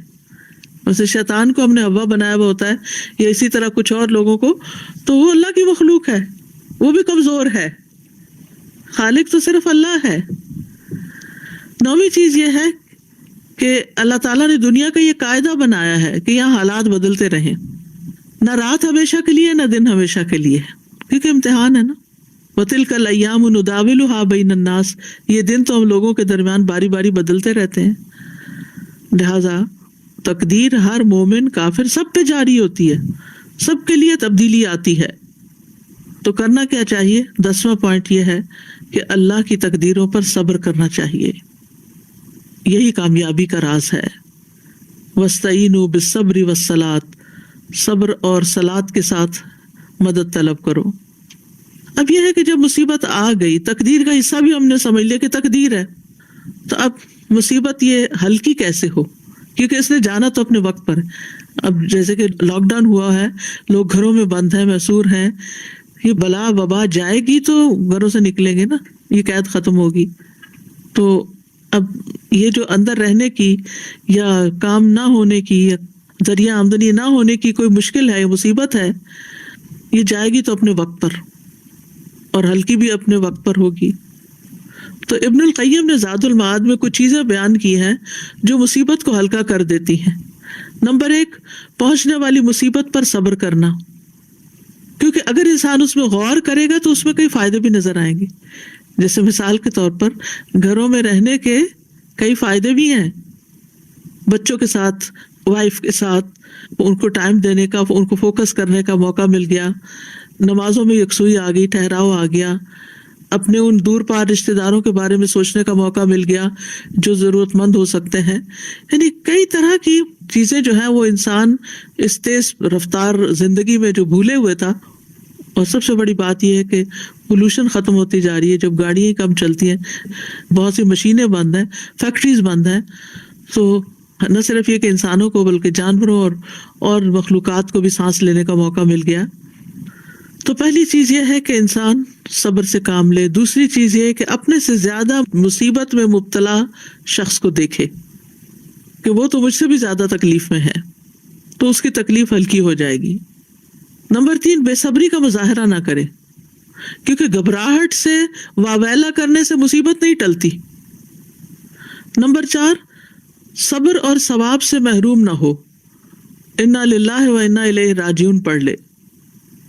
نمبر 5، صبر اور اجر کی امید رکھے، یعنی یہ جان لے کہ بے صبری رب کو ناراض کرے گی اور شیطان کو خوش کرے گی اور اجر کو ضائع کرے گی اور اس کے نفس کو کمزور کرے گی۔ نمبر 6 یہ کہ جب تک مصیبت باقی رہے صبر سے لذت محسوس کریں، اندر ہی اندر چپ کے اپنے رب کو پکارتے رہیں، اس کا ذکر کرتے رہیں، تو آپ کے دل میں اللہ کی محبت میں اضافہ ہو جائے گا۔ پھر مصیبت کو بھی اللہ کی رحمت سمجھیں کہ اللہ نے یہ ہمیں تباہ کرنے کے لیے نہیں بھیجی، بلکہ اس لیے بھیجی ہے کہ ہم عاجزی اختیار کریں۔ پھر 8ویں بات یہ کہ مصیبت کو ناپسند نہ کریں، کیونکہ کتنی ہی چیزیں ایسی ہیں جو انسان کو ناپسند ہوتی ہیں، لیکن اسی میں انسان کی نجات ہوتی ہے۔ فضل بن سہل کہتے ہیں کہ بیماریوں میں نعمتیں ہیں، کسی عقل مند کو ان سے ناواقف نہیں ہونا چاہیے، بس یہ گناہوں کو مٹا دیتی ہیں اور صبر کے ثواب کا ذریعہ بنتی ہیں اور غفلت سے جگاتی ہیں۔ آیت میں آتا ہے ہوا مولانا، وہ ہمارا مالک ہے، وہ ہمارا رب ہے، محافظ ہے، مددگار ہے۔ تو اللہ سبحانہ وتعالیٰ کے مولا ہونے کا تقاضا کیا ہے کہ ہم اس کی قضاء و قدر پر راضی رہیں، اور یہ یاد رکھیں کہ اللہ کے ہر فیصلے میں بھلائی ہے۔ قُل لَن يُصِيبَنَا إِلَّا مَا كَتَبَ اللَّهُ لَنَا هُوَ مَوْلَانَا۔ پھر یہ یاد رکھیں کہ اللہ کا بھلائی کا ارادہ ہے ہمارے ساتھ۔ رسول اللہ صلی اللہ علیہ وسلم نے فرمایا اللہ جس کے ساتھ بھلائی کا ارادہ کرتا ہے اس کو مصیبت میں مبتلا کر دیتا ہے۔ تو جب آپ کا اللہ سبحانہ وتعالیٰ کے بارے میں گمان اچھا ہوگا تو مصیبت بھی ہلکی ہو جائے گی۔ مصیبت میں انسان کے لیے کئی بہتریاں ہوتی ہیں، لا تحسبوہ شرا لکم بل هو خیر لکم، تم اسے اپنے لیے برا مت سمجھو بلکہ تمہارے لیے بہتر ہے۔ یہ کب بات ہوئی تھی؟ جب حضرت عائشہ رضی اللہ تعالی عنہا کے اوپر الزام لگا تھا۔ مومن کے ہر حال میں خیر ہوتی ہے، حدیث میں آتا ہے مومن کا معاملہ بھی عجیب ہے، اس کے لیے ہر بات میں بھلائی ہے اور یہ مومن کے سوا کسی کے لیے نہیں۔ وَعَلَى اللَّهِ فَلْيَتَوَكَّلِ الْمُؤْمِنُونَ، مومنوں کو اللہ پر بھروسہ کرنا چاہیے، توکل کرنا چاہیے، کیونکہ جو اللہ پہ بھروسہ کرتا وہ نامراد نہیں ہوتا۔ توکل کیا ہے؟ توکل کا مادہ واو کاف لام ہے، جو کسی بھی کام میں کسی اور پر اعتماد کرنے پر دلالت کرتا ہے، اس کو وکیل بنانے پر، اسی سے لفظ توکل نکلا ہے، جس کا معنی ہے کام میں بے بسی کا اظہار کرنا، اپنے علاوہ کسی اور پر اعتماد کرنا، یعنی خود بے بس ہونا اور کسی اور پہ ڈپینڈنٹ ہونا کہ وہ کرے گا میرا کام۔ تو اللہ پہ توکل کرنے والا شخص وہ ہوتا ہے جو یہ جانتا ہے کہ اللہ اس کا اور اس کے رزق کا اور اس کے کاموں کا ذمہ دار ہے۔ تو انسان پھر صرف اللہ ہی کی طرف رجوع کرتا ہے، مائل ہوتا ہے، کسی اور پہ بھروسہ نہیں کرتا۔ جو جانی کہتے ہیں توکل سے مراد جو کچھ اللہ کے پاس ہے اس پر بھروسہ کرنا، اور جو لوگوں کے پاس ہے اس کی امید نہ رکھنا بلکہ اس کی طرف سے مایوس ہو جانا۔ ایمان والوں کو بارہا توکل کی تعلیم دی گئی ہے۔ قرآن مجید میں آتا ہے رب المشرق والمغرب لا الہ الا ہوا فاتخذہ وکیلا، مشرق و مغرب کا رب اللہ ہے، رب المشرق والمغرب، اس کے سوا کوئی معبود نہیں، سو اس کو اپنا کارساز بنا لو۔ وعلی اللہ فلیتوکل المتوکلون، اور بھروسہ کرنے والوں کو اللہ ہی پر بھروسہ کرنا چاہیے۔ توکل کے فائدے کیا ہیں؟ نمبر 1 اللہ کی محبت ملتی ہے، ان اللہ یحب المتوکلین۔ نمبر 2 اللہ کی کفایت ملتی ہے، یعنی اللہ ہر چیز کے لیے کافی ہو جاتا ہے۔ فرمایا جو کوئی اللہ پر بھروسہ کرے تو وہ اسے کافی ہے۔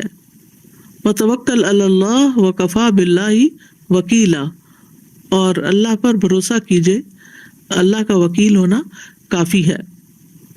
غیلان بن جریر کہتے ہیں جس کو تقدیر پر راضی رہنا اور توکل کرنا اور اپنا معاملہ اللہ کے سپرد کرنا دے دیا گیا، اس کی کفایت کی گئی۔ پھر یہ کہ ہم و غم دور ہو جاتا ہے، اللہ کے علاوہ کی مدد کی ضرورت نہیں رہتی۔ توکل کرنے والے کو اللہ کی مدد ضرور پہنچتی ہے، دشمن نقصان نہیں پہنچا سکتا، مسائل حل ہو جاتے ہیں، مشکلات دور ہو جاتی ہیں، شیطان کا زور نہیں چلتا۔ توکل انسان کو بہادر بنا دیتا ہے، اللہ کے سوا کا ڈر نکل جاتا ہے، توہمات اور بدشگونیاں زائل ہو جاتی ہیں انسان سے۔ جادو، حسد، نظر بد سے حفاظت ہوتی ہے، آخرت میں بڑا اجر ہے، جنت ہے، ایسے لوگ بلا حساب جنت میں جائیں گے۔ کن کن معاملوں میں اللہ پہ توکل کرنا چاہیے؟ ہر معاملے میں۔ کوئی بات غمگین کرے تو رونے کی بجائے اللہ پہ بھروسہ، کوئی اچھی لگے تو بھی اللہ پہ بھروسہ کہ یہ تو ہمیشہ نہیں رہے گی چیز، صرف اللہ ہی ہے جو ہمیشہ کے لیے ہماری مدد کرنے والا ہے۔ پھر اسی طرح لوگوں کی اذیتوں کے مقابلے میں بھی اللہ پہ توکل کرنا چاہیے۔ اگر لوگ اعراض کریں، اگنور کریں آپ کو، تو اللہ پہ بھروسہ کریں، میرے لیے اللہ کافی ہے، حسبی اللہ و نعم الوکیل۔ جب دشمنوں کا خوف ہو تو بھی اللہ پہ بھروسہ کریں، دل کی کیفیت کے ساتھ ساتھ زبان سے اظہار کریں، دشمن کے سامنے بھی اللہ پر توکل کا اظہار کریں، بدشگونی ہونے پر اللہ پر توکل کریں، دجال کے مقابلے پر اللہ پہ توکل کریں۔ اللہ پر توکل کرنے کے لیے دعا مانگیں، اللہم لک اسلمت وبک آمنت وعلیک توکلت والیک انبت وبک خاصمت اللہم انی اعوذ بعزتک لا الہ الا انت ان تضلنی انت الحی الذی لا یموت والجن والانس یموتون۔ پھر تمام معاملات اللہ کے سپرد کر دینے چاہیے۔ اللہم رحمتک ارجو فلا تکلنی الی نفسی طرفۃ عین وَأَصْلِحْ لِي شَأْنِي كُلَّهُ لَا إِلَٰهَ إِلَّا أَنْتَ۔ اے اللہ میں تیری رحمت کا امیدوار ہوں، تو مجھے آنکھ جھپکنے تک کے لیے بھی میرے نفس کے حوالے نہ کرنا، اور میرے لیے میرے سارے معاملات درست فرما دے، تیرے سوا کوئی الہ نہیں۔ رات کو سوتے وقت بھی جو آخری دعا پڑھی جاتی ہے اس میں بھی توکل ہی کا ذکر ہے۔ پھر مصیبت کی سختی سے پناہ مانگنا چاہیے، اللہ کی رضا حاصل کرنے کی دعا، اللہم انی اسألک الرضا بعد القضاء، اور مصیبت کے وقت اللہ سے خیر کی دعا۔ تو کرنے کے کام پھر کیا ہوئے؟ مصیبت پہنچنے پر اللہ کی طرف رجوع کرنا چاہیے، مصیبت پہنچنے پر یہ عقیدہ رکھنا چاہیے کہ اللہ کی طرف سے ہی آئی ہے، اس بات پر یقین رکھنا چاہیے کہ جو پہنچا ہے وہ ٹل نہیں سکتا تھا۔ وآخر دعوانا ان الحمد للہ رب العالمین۔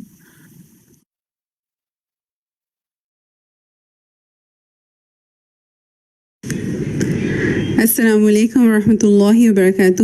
امید ہے آپ سب خیریت سے ہوں گے۔ لائیو ڈسکشن میں حصہ لینے کے لیے سمپلی آپ کو 3 اسٹیپس کرنے ہیں۔ نمبر 1، اپنی اسکرین پر دیکھیے، آپ کو کچھ آپشنز نظر آ رہے ہوں گے۔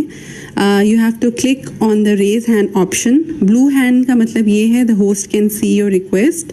جب ہوسٹ آپ کو پرمیشن بھیجے تو پلیز ایکسیپٹ دیٹ، اور اس کے بعد جب آپ کا نام لیا جائے تو please in mute your self اور ڈسکشن میں حصہ لیجیے، اور اپنی بات کہنے کے بعد فوراً اپنا مائک جو ہے اس کو بند کر دیجیے۔ آپ اس کے علاوہ جو ہے چیٹ کی ونڈو میں بھی اپنے ریفلیکشنز لکھ سکتے ہیں، اور اگر آپ کے کوئی سوالات ہیں تو آپ ہماری پینلسٹ کی ٹیم کو Q&A میں لکھ کر بھیج سکتے ہیں۔ اوور ٹو یو نیلوفر باجی۔ السلام علیکم۔ السلام علیکم ورحمۃ اللہ وبرکاتہ۔ تو جناب، امید ہے آپ نے آج کافی چیزوں کو سیکھا ہوگا، کچھ نہ کچھ ضرور آپ کے کنسیپٹس کلیئر ہوں گے۔ دیکھتے ہیں کتنی بات سمجھ میں آئی، اپنے ڈسکشن کا آغاز کرتے ہیں۔ بسم اللہ الرحمن الرحیم۔ پہلا جو ہمارا آپ سے سوال ہے وہ یہ ہے کہ بے شک تنگی کے ساتھ آسانی ہے، یہ بات قرآن مجید کی کس آیت سے ثابت ہوتی ہے؟ جی بتائیے، کون بتائے گا آپ میں سے؟ آیت نمبر، سورت نمبر کے ساتھ۔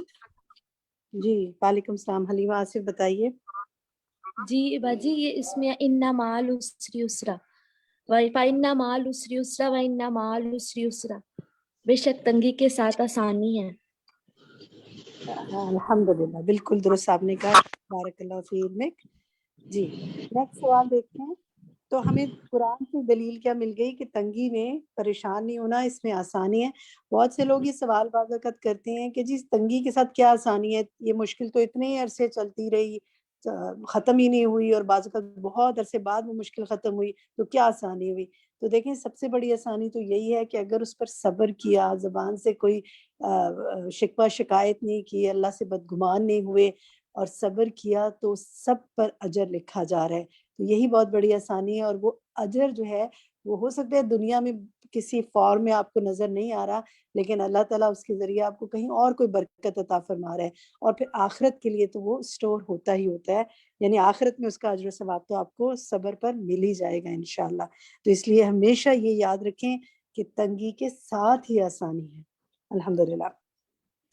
آج کے سبق سے تقدیر کے بارے میں کیا اہم نکات پتہ چلتے ہیں؟ خاص طور پہ تقدیر کے حوالے سے کیا سیکھا آپ نے؟ کون بتائے گا؟ خالدہ فاطمہ آپ بتائیں گی؟ جی السلام علیکم۔ تقدیر، سب سے پہلے تو تقدیر کے اوپر ایمان لانا ضروری ہے۔ جو چیز بھی آتی ہے انسان کو، اچھائی برائی، بیماری، رزق، عمر، اس کی زندگی اور اس کا خوش نصیب ہونا یا بد نصیب ہونا، اس کا کھانا پینا اور اس کے موت کی جگہ، ساری چیزیں اللہ تعالیٰ کے علم میں ہیں، اور اللہ تعالیٰ کا علم صادق ہے، سچا ہے، مکمل ہے۔ ٹھیک ہے، شاباش، بالکل درست۔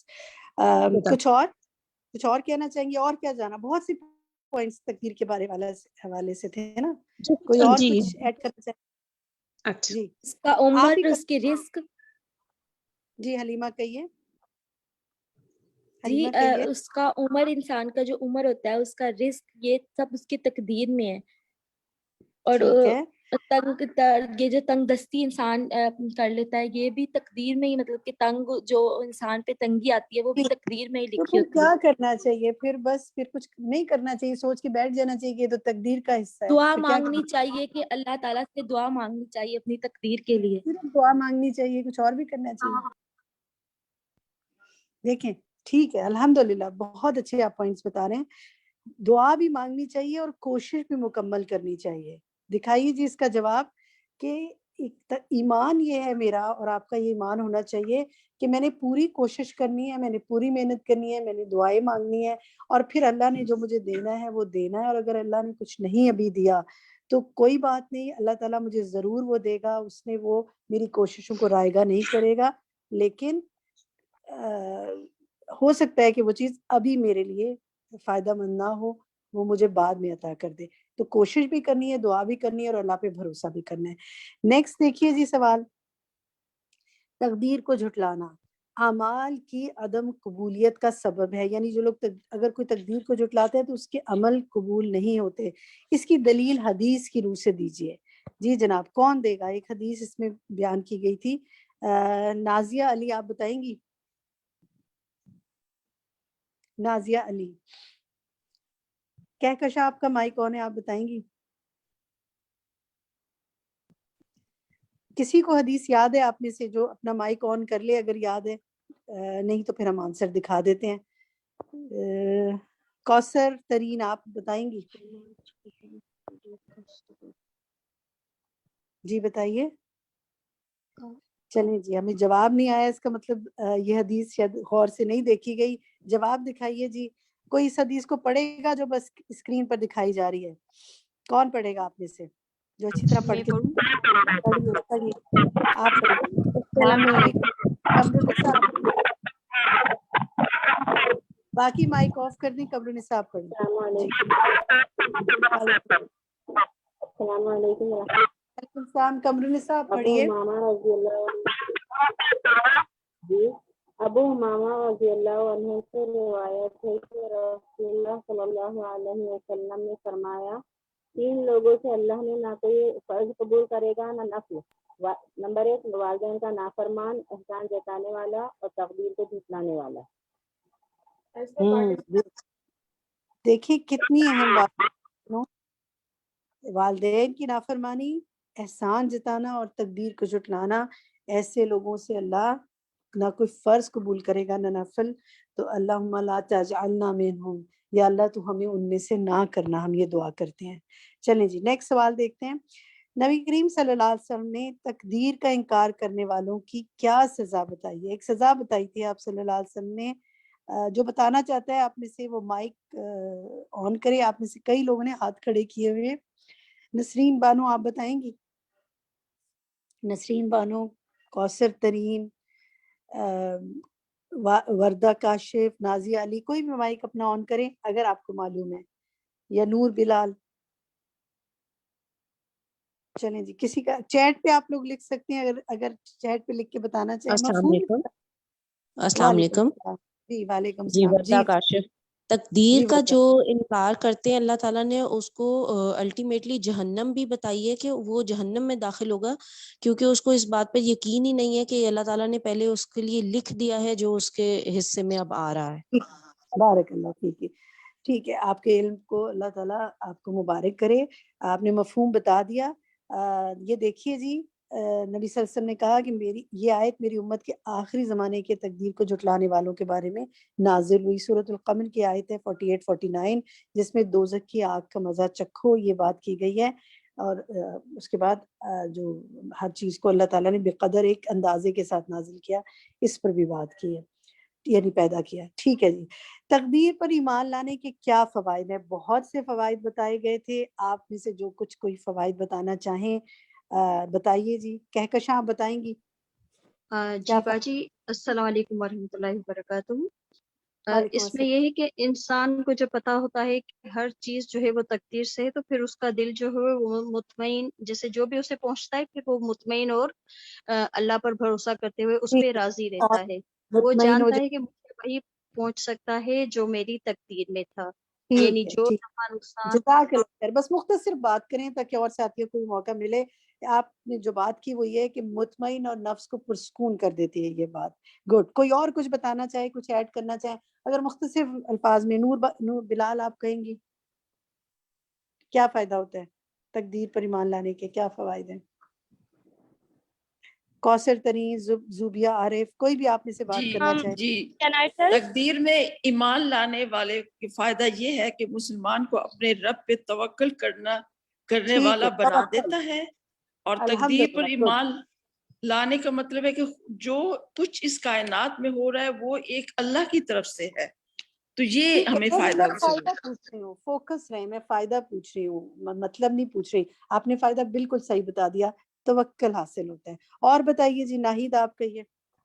تقدیر مطلب یہ ہے کہ ہماری مشکلیں جو ہوتی ہیں نا، اگر ہم اس پر وہ کریں تو مشکلیں ہماری آسان ہو جاتی ہیں، نہیں تو ہم مشکل میں پڑ جاتے ہیں، بے سکون رہتے ہیں۔ جی، مشکل بالکل ٹھیک کہا کہ مشکل تو وہی موجود ہوتی ہے، لیکن اس کو جھیلنا آسان ہو جاتا ہے، ٹھیک ہے نا؟ جھیلنا آسان ہو جھیلنے جاتا پر ہے۔ مشکل دور ہو جائے گی، لیکن اس میں کیا ہوگا کہ انسان کو یعنی اس کے لیے دنیا بھی جنت بن جاتی ہے، اگرچہ وہ دنیا کے جی مصائب جی برداشت کرتا ہے، لیکن پھر بھی الحمدللہ اس کے دل کو اللہ تعالیٰ راحت اور کشادگی سے نصیب کرتا ہے۔ جزاک اللہ خیر۔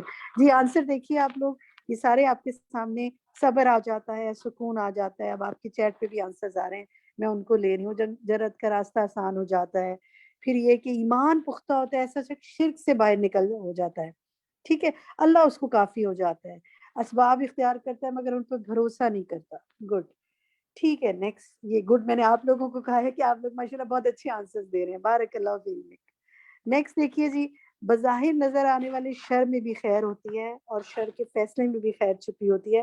قرآن کی آیت سے اس کی دلیل دیجیے، سورت کا نام اور آیت بھی بتائیے۔ کون بتائے گا آپ میں سے؟ جو بتانا چاہے اس کا مائک آن کریں، میں اس سے پوچھ لوں گی جس کا مائک سب سے پہلے آن ہوگا۔ کیا قرآن کی کوئی آیت ہے جو یہ بتاتی ہے کہ ہر شر میں بھی خیر ہے؟ جی کچھ یاد آ رہی ہے کہ پسند ناپسند کی ہے کہ ایک چیز تم پسند کرتے ہو اور ہو سکتا ہے وہ ایک چیز تم جی ناپسند کرتے ہو؟ کوئی جی السلام علیکم۔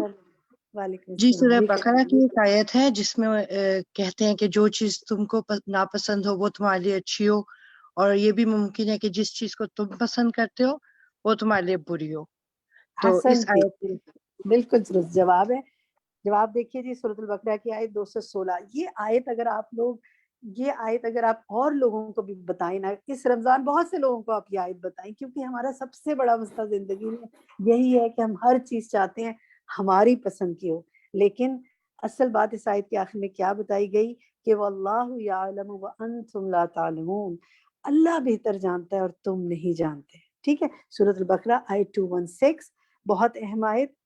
نیکسٹ دیکھیے جی، مصائب اور تکلیف کے حوالے سے تقدیر پر ایمان رکھنے کے 10 قواعد کیا ہیں، پرنسپلز کیا ہیں؟ کون بتائے گا آپ میں سے؟ چیٹ میں بھی آپ آنسر لکھ سکتے ہیں، اور اگر آپ میں سے کوئی بتانا چاہے تو جن کے ہاتھ کھڑے ہوئے ہیں، یا اور بھی لوگ ہاتھ کھڑے کر سکتے ہیں اور حصہ ڈال سکتے ہیں۔ ہاتھ تو بہت سے لوگوں کے کھڑے ہیں، اگر یہ جو 4-5 ہاتھ کھڑے ہیں جن کو مائک دیا گیا ہے، آپ اپنے مائک کھولیے۔ اگر ان میں سے کوئی مائک نہیں کھول رہا تو آپ آگے بھی مائک دے سکتی ہیں اور لوگوں کو شفق، تاکہ ہم دیکھیں کہ کیا قواعد ہیں اور لوگ بھی حصہ ڈال سکتے ہیں. جی چیٹ پہ بھی آپ لکھ سکتے ہیں، بتائیے جی کیا قواعد ہیں. اگر غور سے پڑھا ہے سمجھا ہے تو ضرور آنسر نکال لیں گے آپ. اللہ کا اذن نہیں، اللہ پاک ظلم نہیں کرتا. جی ٹھیک ہے، بہت اچھا جواب آیا. اللہ ظلم نہیں کرتا، شر میں بھی خیر ہے، اور ہر شر اور خیر اللہ کے ارادے اور مشیت سے ہوتی ہے. ٹھیک ہے، یہ میں آپ ہی کے جوابات پڑھ رہی ہوں. پھر اللہ مصیبت پر صبر کرنا ہے. جی جی فرمائیے کون ہے؟ جی بولیے. جی شمیم بولیے. اللہ کا علم ہر چیز پر محیط ہے. کائنات گڈ. میں واقع ہونے والے ہر خیر اور شر اللہ ہی کے ارادے سے ہے. ٹھیک ہے، شاباش. کوئی اور بات؟ تقدیر میں لکھا ہوا ہر فیصلہ اللہ کا ہی ہے. ٹھیک ہے، ماشاءاللہ آپ نے پوائنٹ بہت اچھے نوٹ کیے ہوئے ہیں. اور کوئی بات؟ بالکل درست. چلیں. بظاہر نظر آنے والی شر اور خیر سب اللہ کی طرف سے. اللہ کی طرف سے صرف خیر ہی خیر ہے، مگر ہمیں نظر آنے والی شر خیر ہوتی ہے. ٹھیک ہے، یہ پیچھے ہم نے بات کی. جزاک اللہ خیر، بارک اللہ فی ابنک شمیم. رومانہ سلمان آپ کہیں گی مزید کوئی بات؟ ہر خیر و شر اللہ کی طرف سے ہی آنے والا ہے. ٹھیک ہے، کوئی اور بات؟ یہ تو پوائنٹس ہو گئے. Anything else you want to add in this? Amber Shagufta آپ کچھ ایڈ کرنا چاہیں گی؟ جی، پہنچنے والی ہر مصیبت کے اوپر انسان کو صبر کرنا چاہیے، گھبراہٹ کا مظاہرہ کرنا چاہیے، اور اللہ تعالیٰ صبر بہترین اجر دیتا ہے. اور جب انسان کے اوپر کوئی مصیبت آئے تو اللہ ہی کو پکارے.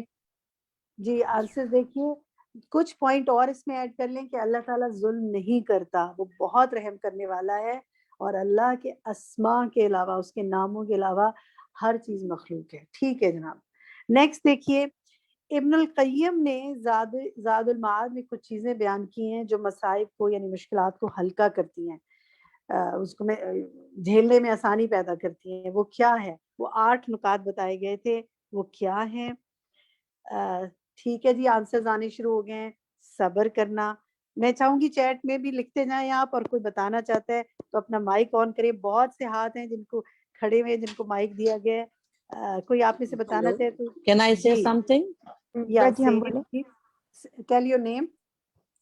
یاسمین منصور. جی یاسمین منصور کہیے. جی اس میں مصیبت کو ہلکا کیسے کیا جائے، اس میں ہمیں انا للہ و انا الیہ راجعون ہم پڑھ سکتے ہیں، اور اپنے سے زیادہ جو دوسرے لوگ مصیبت میں ہیں ان کو دیکھ کر کے جو ہے ہم اپنے مصیبت کو ہلکا کر سکتے ہیں. اور پھر یہ ہے کہ ہم بے صبری کا مظاہرہ نہ کریں، اور صبر اور اجر کی امید اللہ سے رکھیں. جزاک اللہ خیر کثیرا. بالکل درست جواب. دیکھیے جی، وقت کیونکہ کم ہے، آپ ذرا تیزی سے موو کریں گے. جواب آپ کے سامنے ہے. سب سے اہم بات یہ ہے کہ انسان صبر کرے، مصیبت کو بھی اللہ کی رحمت سمجھے، صبر سے لذت محسوس کرے، اور اس پر اجر کی توقع رکھے، اور اپنے سے زیادہ مصیبت میں مبتلا شخص کو دیکھے. توکل کے معنی اور مراد کیا ہیں یہ بتائیے جی. اسکرین پہ دکھائیے جی کیا جواب ہے اس کا. میں بتاؤں؟ جی اس پڑھ کے بتا دیجیے، یہاں سے بولیے. توکل کا معنی ہے کام میں بے بسی کا اظہار کرنا، اپنے علاوہ کسی اور پر اعتماد کرنا. توکل سے مراد یہ ہے جو شخص اللہ کے پاس ہے اس پر بھروسہ کرنا، اور جو لوگوں کے پاس ہے اس کی امید نہ رکھنا بلکہ اس کی طرف سے مایوس ہو جانا. مطلب صرف اللہ سے ہی امید کرنا. الحمدللہ، بہت اچھا پڑھا آپ نے. توکل کے کیا فوائد ہیں؟ اب آپ کے سامنے یہ فوائد ہیں، میں پڑھ دیتی ہوں تاکہ ہم آگے موو کریں. جی توکل کے فوائد آپ چیٹ پر لکھنا شروع کریں تو میں اس میں سے بھی پڑھنا شروع کرتی ہوں. اللہ تعالیٰ کی محبت ملتی ہے، ایسے شخص کے لیے اللہ کافی ہو جاتا ہے، ہم اور غم دور ہوتے ہیں. اللہ کی مدد ضرور آتی ہے ایسے شخص کو، مسائل حل ہوتے ہیں، مشکلات دور ہوتی ہیں، توہمات اور بدشگونی زائل ہوتی ہے. پھر آخرت میں بڑا اجر ہے، بلا حساب جنت میں داخلہ ہے. شیطان ایسے شخص پر حملہ کرنے کی کوشش کرتا ہے لیکن کامیاب نہیں ہوتا، کیونکہ توکل انسان کو بہادر دیتا ہے. تو اللہ تعالیٰ ہمیں بہادر لوگوں میں شامل کر دے، اور اللہ کے سوا دوسروں کا ڈر ہمارے دل سے نکل جائے. دعا کیجئے، اللہ پر توکل کرتے ہوئے دعا مانگیے. اب آپ کے ساتھ دعائیں شیئر کی جا رہی ہیں جو آپ کے ساتھ گروپ میں بھی شیئر کر دی جائیں گی. روزانہ جو دعائیں آپ سے شیئر کی جاتی ہیں وہ کوشش کیجیے کہ روزانہ ضرور ایک دفعہ مانگیے، اور جتنی زیادہ آپ مانگ سکیں اللہ آپ کو توفیق دے۔ تمام معاملات اللہ کے سپرد کر دینا چاہیے۔ اللہم رحمت ارجو فلا تکلنی الی نفسی، بہت پیاری دعا۔ پھر اللہ پر توکل کرتے ہوئے دعا مانگیے، اللہم اسلمت وجہی الیک، میں نے اپنا چہرہ تیرے سپرد کر دیا، بہت ہی پیاری دعا ہے، پوری مانگ سکتے ہیں۔ اور پھر اللہ کے فیصلوں پہ رضا کی دعا، اسأل الرضا بعد القضاء، اے اللہ میں تجھ سے فیصلوں پر رضامندی کا سوال کرتا ہوں۔ یعنی یہ بہت زیادہ دعا مانگے، یا اللہ اپنے فیصلوں پہ مجھے راضی ہونے کی توفیق عطا فرما، کیونکہ ہم راضی نہیں ہوتے تبھی تو غم کا شکار رہتے ہیں۔ مصیبت کے وقت اللہ سے خیر کی دعا کرنا، انا للہ و انا الیہ راجعون، اللہم اجرنی فی مصیبتی و اخلف لی خیرا منہا، بے شک ہم اللہ کے لیے اور اسی کی طرف لٹائے جائیں گے، اے اللہ مجھے میری مصیبت میں اجر دے اور مجھے اس کا بہترین نعم المدد عطا فرما۔ کرنے کے کام کیا ہیں دیکھ لیجئے، سلائیڈ پہ موجود ہے، آپ بھی اپنی اپنی جگہ پر پڑھیے کہ مصیبت پہنچنے پر اللہ کی طرف رجوع کرنا، یہ عقیدہ رکھنا کہ مصیبت اللہ کی طرف سے آئی ہے، اس بات پر یقین رکھنا کہ جو پہنچا ہے وہ ٹل نہیں سکتا، اور اللہ پر بھروسہ اور توکل رکھنا کہ انشاءاللہ اللہ تعالیٰ مجھے تنہا نہیں چھوڑے گا، میری مدد کرے گا۔ جناب یہ ہے آج کا لیسن، یہ تھا، سیکھنے والے پوائنٹس ہم نے ڈسکس کر لیے۔ اب ہے پولز ٹائم، شروع کرتے ہیں ہم۔ آپ کے سامنے کویسچن فار پولز موجود ہیں۔ پہلا سوال ہے، آپ نے وہی کرنا ہے جو کرتے ہیں روزانہ، کہ آپ نے انشاءاللہ سوال کا جواب ٹک کرنا ہے اور آگے چلنا ہے۔ 10 سوال ہیں۔ پہلا سوال ہے، ایک مومن کو تنگی، تکلیف اور مصیبت کے وقت کس بات کو ذہن میں رکھنا چاہیے؟ 2 آنسر ہیں، تنگی کے بعد آسانی ہے، تنگی کے ساتھ آسانی ہے۔ جو سوال کا جواب درست لگتا ہے آپ کو وہ لے لیں۔ دوسرا سوال ہے، نبی صلی اللہ علیہ وسلم نے فرمایا کہ اللہ نے آسمان اور زمین کی تخلیق سے 1.5 سال پہلے مخلوقات کی تقدیریں لکھ دی تھیں۔ 2 آپشنز ہیں آپ کے پاس، 50,000 یعنی 50,000 سال پہلے، اور 5,000 سال پہلے۔ سوال نمبر 3 ہے، نبی صلی اللہ علیہ وسلم نے فرمایا اگر تقدیر سے کوئی چیز سبقت کر سکتی تو وہ ڈیش ہے، مگر وہ بھی اللہ کے اذن سے ہوتی ہے۔ 2 آپشن ہے آپ کے پاس، نظر یا برکت، جو آپ کو صحیح لگتا ہے وہ لے لیجئے۔ سوال نمبر 4 ہے، جو شخص تقدیر پر ایمان نہ رکھتا ہو وہ ڈیش سے محروم ہوگا۔ کس چیز سے محروم ہوگا؟ 2 آنسرز ہیں آپ کے پاس، ایک ہے جنت اور دوسرا ہے دنیا کے فائدے۔ جو آپ کو درست لگتا ہے، جو درست ہے وہ لے لیجئے۔ سوال نمبر 5 ہے، ڈیش سے مراد ہے کہ جو کچھ اللہ کے پاس ہے اس پر بھروسہ کرنا، اور جو کچھ لوگوں کے پاس ہے اس کی امید نہ رکھنا، یہ کیا ہوتا ہے؟ تو 2 جوابات ہیں، توکل یا تکلف، تو جو ٹھیک لگتا ہے لے لیجئے۔ سوال نمبر 6 ہے، قرآن کی آیت کا ترجمہ مکمل کیجئے۔ جو مصیبت بھی آتی ہے وہ ڈیش سے آتی ہے، اور جو شخص اللہ پر ایمان تو ہدایت بخشتا ہے۔ کیا کس کی طرف سے آتی ہے؟ یہ جواب دیے گئے ہیں، لوگوں کی طرف سے یا اللہ کے اذن سے آتی ہے۔ جو آپ کو ٹھیک لگے اس سے لے لی، اور دیکھیں جو آپ کو ٹھیک لگے وہ قرآن و حدیث کی روشنی ہونا چاہیے، اس کی نہیں کہ جو میرا دل چاہے، مجھے میری عقل جو کہہ رہی ہے وہ نہیں، دلیل کے ساتھ ہونا چاہیے۔ پھر نیکسٹ کویسچن نمبر 7 ہے، اللہ سبحانہ و تعالیٰ نے سب سے پہلے ڈیش کی تخلیق کی۔ 3 آپشنز ہیں آپ کے پاس، عرش کی، پانی کی یا قلم کی۔ درست جواب جو حدیث سے ہمیں پتہ چلتا ہے وہ لے لیجئے اور ٹک کر کے آگے چلیں۔ کیا لوح محفوظ میں تقدیر صرف اور صرف انسانوں کی لکھی ہوئی ہے؟ جی ہاں، جی نہیں، دونوں میں سے صحیح جواب کو لیجئے۔ اللہ کے سوا، سوال نمبر 9 ہے، اللہ کے سوا کسی اور کو نفع نقصان کا مالک سمجھنا ڈیش ہے، شرک ہے یا درست ہے؟ کیا درست ہے وہ لے لیجئے۔ سوال نمبر 10 ہے، مصیبت کے وقت مومن کے منہ سے نکلنے والے الفاظ کیا ہونے چاہیے؟ پہلا آپشن یہ ہے، میرے ساتھ ایسا کیوں ہوا؟ دوسرا آپشن یہ ہے، انا للہ و انا الیہ راجعون۔ جناب آپ نے پول کر لیا ہوگا، اب آپ اس کو سبمٹ کر دیں تو پھر ہم دیکھتے ہیں کہ آپ کے جوابات کیا ہیں۔ آنسر ہمیں جب دکھایا جائے گا، آپ کے رزلٹ دکھایا جائے گا تو انشاءاللہ پھر ہم آپ سے آنسر ڈسکس کریں گے۔ جی جناب دکھائیے کیا آنسر ہے، آپ کا کیا رزلٹ آیا ہے، ہم دیکھتے ہیں۔ جناب پہلا سوال جو ہے، اللہ اکبر، ابھی بھی اس کا اتنا غلط جواب آیا ہے۔ 42% نے اس کا جواب غلط دیا ہے کہ تنگی کے بعد آسانی ہے۔ نہیں جناب، تنگی کے ساتھ آسانی ہے۔ آج کا ڈسکشن میں بھی پہلا سوال یہی تھا، 58% نے درست جواب دیا, 50% ہو گیا تقریباً. تو یہ پھر یاد رکھیں کہ تنگی کے ساتھ آسانی ہے. یہ میں نے ایکسپلین بھی کیا تھا کہ کبھی یہ نہ سوچیں کہ تنگی جو ہے اس کے بعد ہوگی. اگر صبر کریں گے ساتھ ساتھ آسانی ہوتی جائے گی, دعا کریں گے اللہ تعالیٰ ساتھ ساتھ دعائیں قبول کرتا جائے گا انشاءاللہ. سوال نمبر 2 ہے کا جواب جو ہے وہ ماشاءاللہ 94% نے درست جواب دیا 50,000 سال پہلے. آپ سب کو آپ کا علم مبارک ہو. صرف 6% نے غلط جواب دیا جو کہ 5,000 تھا. سوال نمبر 3 کا درست جواب جو ہے وہ یہ ہے کہ نظر جواب جو ہے وہ 77% نے درست دیا, جبکہ 23% نے ابھی بھی غلط جواب دیا جو کہ برکت تھا. کوئی چیز تقدیر سے سبقت نہیں کر سکتی مگر نظر کر سکتی ہے, لیکن وہ بھی اللہ کے اذن سے ہوتی ہے.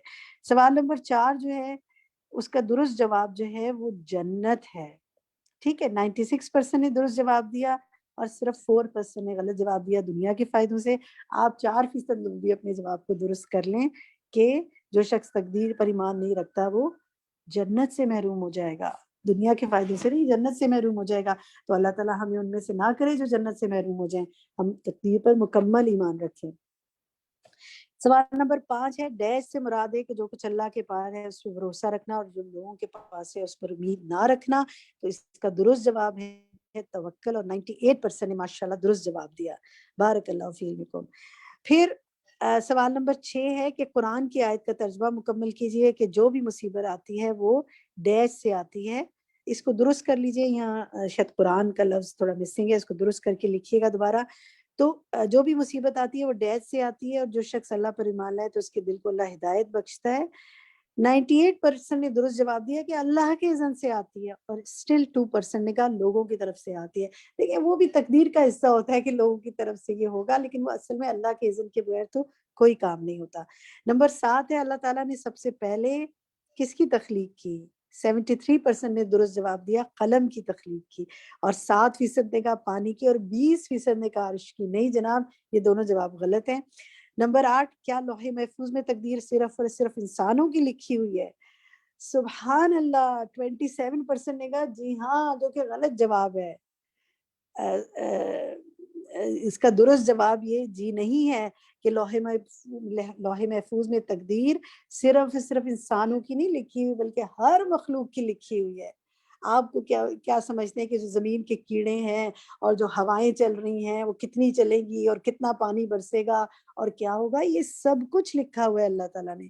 یہ تو میں نے 1-2 مثالیں دی ہیں, ہر چیز کی تقدیر اللہ نے لکھ دی ہے. تو 27% کا جو جواب غلط ہے اس کو انہوں نے درست کرنا ہے. سوال نمبر 9 کا جواب ہے کہ اللہ کے سوا کسی اور کو نفع نقصان کا مالک سمجھنا شرک ہے. ماشاءاللہ 97% نے درست جواب دیا. اسٹل 3% نے کہا درست ہے. نہیں جناب, بالکل درست نہیں ہے.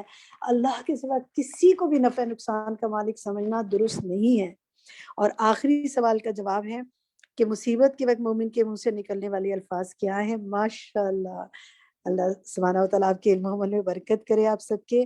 99% نے درست جواب دیا انا للہ و انا الیہ راجعون. اسٹل 1% نے کہا کہ میرے ساتھ ایسا کیوں ہوا.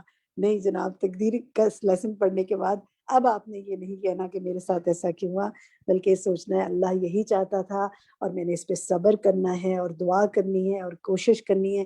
انشاءاللہ اللہ مجھے صبر پہ اجر دے گا, میری دعاؤں کو قبول کرے گا اور میری مشکلات کو آسان کرے گا. جزاکم اللہ خیرن کثیرہ. میری دعا ہے آپ سب کے لیے کہ اللہ تعالیٰ آپ کے علم میں برکت فرمائے اور آپ سب کو تقدیر پر راضی رہنے کی توفیق عطا فرمائے, اور ہم سب کو اللہ تعالیٰ ہر مشکل اور پریشانی سے بچائے. یہیں تک آج ہم کریں گے. اب ہمارا ٹرانسلیشن ٹائم ہے, ترجمے کا ٹائم ہے, تو ہم چلتے ہیں ندا کی طرف. جی ندا موسیٰ, السلام علیکم ورحمۃ اللہ وبرکاتہ. السلام علیکم ورحمۃ اللہ وبرکاتہ.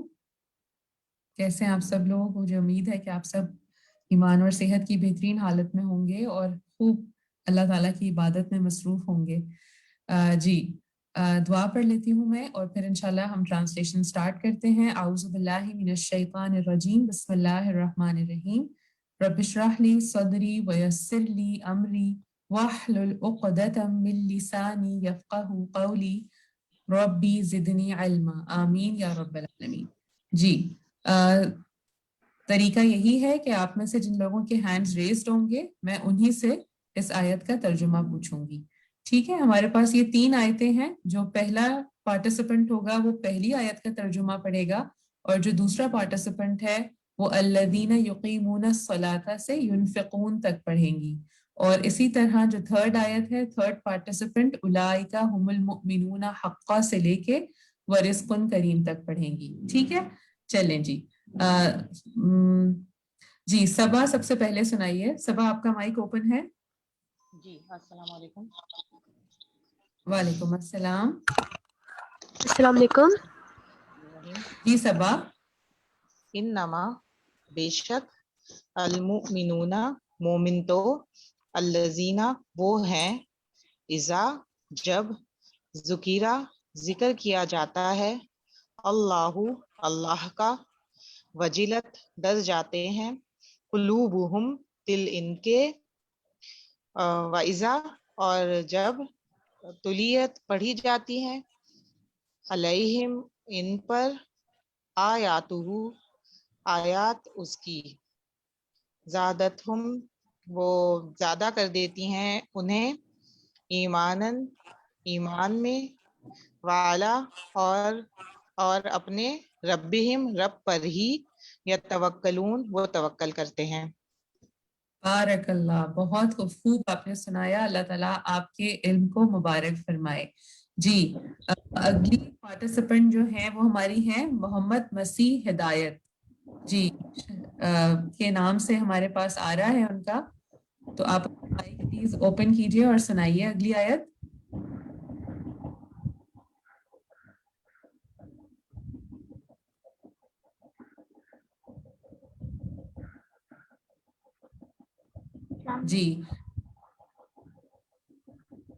جی قدسیہ آپ سنائیے. چلے ان کا مائک اتنے میں اوپن ہوتا ہے تو پھر ہم آگے بڑھتے ہیں. جی جی قدسیہ. الذین الذین وہ ہیں اذا جب ذکر کیا جاتا ہے جی الذین یقیمون الصلاۃ سے سنانا ہے آپ نے قدسیہ ترجمہ. الذین وہ جو یقیمون قائم کرتے ہیں الصلاۃ نماز ومما اور اس میں سے جو رزقناہم رزق دیا ہم نے انہیں ینفقون وہ خرچ کرتے ہیں اولئک یہی لوگ ہیں. ٹھیک ہے, بس یہی تک سنانا ہے. بارک اللہ, بالکل آپ نے بہت اچھا ترجمہ سنایا. اللہ تعالیٰ کے علم میں برکت دے. جی ثنا ذیشان کا مائک اوپن ہے تو پلیز آپ سنائیے اگلی آیت سنائیے.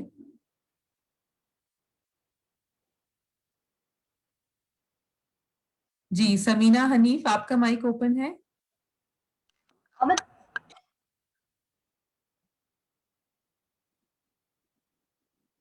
جی حلیمہ آصف آپ کا mic open. Can I speak? I have been giving the mic very. Okay Maryam go ahead.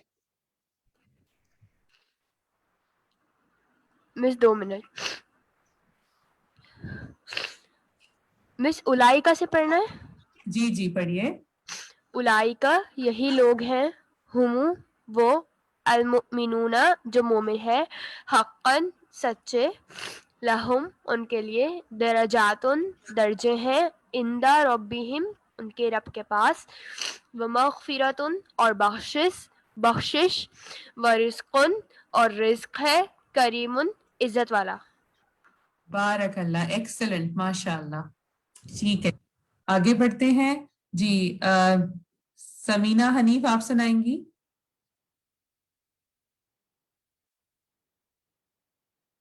جی محمد مسیح ہدایت آپ اپنا مائک اوپن کیجئے.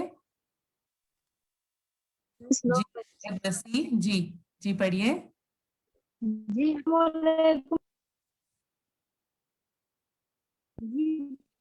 مسیح ہدایت کے نام پلیز بولیے.